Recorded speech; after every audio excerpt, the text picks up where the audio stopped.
தேர்தல் பிரச்சாரத்திற்காக டூரிஸ்ட் போல அங்கே இருக்கக்கூடிய மோடி அவர்களும் அமித்ஷா அவர்களும் தமிழ்நாட்டுக்கு வந்து செல்கிறார்கள். எந்த கேள்விக்கும் பதில் இல்லை. தமிழ்நாட்டுக்கு கொடுக்க வேண்டிய நிதியை கொடுக்கிறதுக்கு தயாரா இல்ல. நம்ம பிள்ளைகளுடைய படிப்புல கை வைக்கிறாங்க. 3 மொழி கொள்கையை ஏற்றுக்கொள்ள மாட்டோம் என்பதெல்லாம். ஆனா இதுக்கெல்லாம் எடப்பாடி பழனிசாமி தான் கூட்டணியில இருந்தா போதும் அப்படின்னு சொல்லி வாயை மூடிக்கிட்டு மௌனமாக அவங்க பின்னாடியே போயிட்டு இருக்காரு. ஒன்றை நான் மறுபடியும் அவருக்கு நினைவுபடுத்த நினைக்கிறேன். அவங்க கூட கூட்டணி வச்ச யாருக்கும் எதிர்காலம் இருந்ததில்லை. உங்களுக்கு இருக்கக்கூடிய ஒரே எதிர்காலம் ஏதாவது மாநிலத்துல உங்களை கவர்னரா வேணா அனுப்புவாங்க இல்லையா? எந்த ஊர் பிடிக்குதோ இப்பவே லிஸ்ட் எடுத்து வச்சுக்கோங்க. முதல்ல சொன்னீங்கன்னா ஒருவேளை அனுப்பலாம்.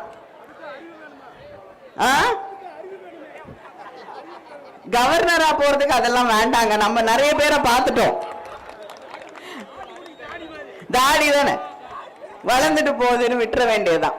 அதனால இப்படி தமிழ்நாட்டுக்கு துரோகம் செய்யக்கூடியவர்கள் அத்தனை பேரும் ஒரு கூட்டணியிலே நின்று கொண்டிருக்கிறார்கள். அவரு தமிழ்நாட்டுக்கு மட்டும் துரோகம் பண்ணல, தன்னை வளர்த்த கட்சிக்கும் துரோகம் செய்திருக்கக்கூடியவர். தன்னுடைய கட்சியில தன்னோடு வளர்ந்த யாரும் இருக்கக்கூடாது, எல்லாரையும் கட்சியை விட்டு அனுப்பிட்டு தான் மட்டும் அந்த கட்சியை தன்னோடு வைத்துக் கொள்ள வேண்டும் என்று நினைக்கக்கூடியவர் தான் எடப்பாடி பழனிசாமி. பல முறை முதலமைச்சராக இருந்த அம்மையார் ஜெயலலிதா அவர்களின் நம்பிக்கைக்கு உரியவராக இருந்த OPS அவர்கள் அந்த கட்சியில் இருந்து விரட்டி அடிக்கப்பட்டு இன்று தமிழ்நாட்டை காப்பாற்றக்கூடிய ஒரே தலைவர் நம்முடைய முதலமைச்சர் அண்ணன் தளபதி அவர்கள் என்று உணர்ந்து நம்மோடு தன்னை இணைத்துக் கொண்டிருக்கிறார். அப்படின்னா தமிழ்நாட்டுக்கும் துரோகம், தன்னுடைய சொந்த கட்சிக்கும் துரோகம், துரோக கூட்டணி ஒன்றை உருவாக்கி கொண்டு தமிழ்நாட்டு மக்களை வஞ்சித்துக் கொண்டிருக்கிறார்கள் என்ற அந்த ஒன்றை நினைவிலே வைத்துக் கொண்டு இந்த தேர்தலிலே நாம் வாக்களிக்க வேண்டும். வேற யாரையும் நான் பத்தி பேச போறதில்ல. ஏன்னா அது போடுற ஓட்டு ஒரே சூரியனுக்கு மட்டும்தான். நேத்து நான் தூத்துக்குடிக்கு வந்தேன் பிளைட்ல. என் பக்கத்துல ஒரு இளைஞர் நவீன் என்று பேர் அமர்ந்து கொண்டிருந்தார்.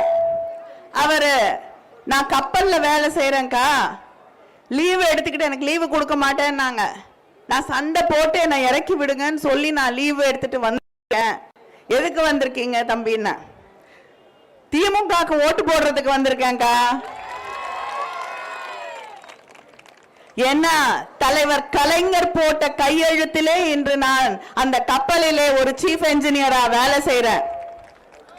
ஒரு நாள் தலைவர் கலைஞர் அவர்கள் போட்ட கையெழுத்து, ஒரு ஃபைல்ல போட்ட கையெழுத்துல இன்னைக்கு நான் ஒரு கப்பலில் மிகப்பெரிய அதிகாரியாக பணியாற்றக்கூடிய வாய்ப்பு எனக்கு கிடைத்தது.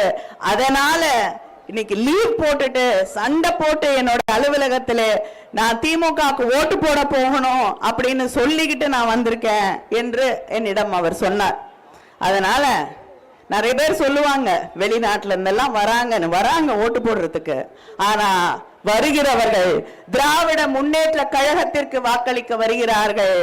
அதே போல இங்க இருக்கக்கூடிய அத்தனை இளைஞர்களுக்கும் தெளிவாக தெரியும் யார் வளர்ச்சி கொண்டு வருகிறார்கள் தமிழ்நாட்டுக்கு, யார் முதலீடுகளை கொண்டு வருகிறார்கள் தமிழ்நாட்டிற்கு என்று. அதனால மக்கள் தெளிவாக இருக்கிறார்கள்.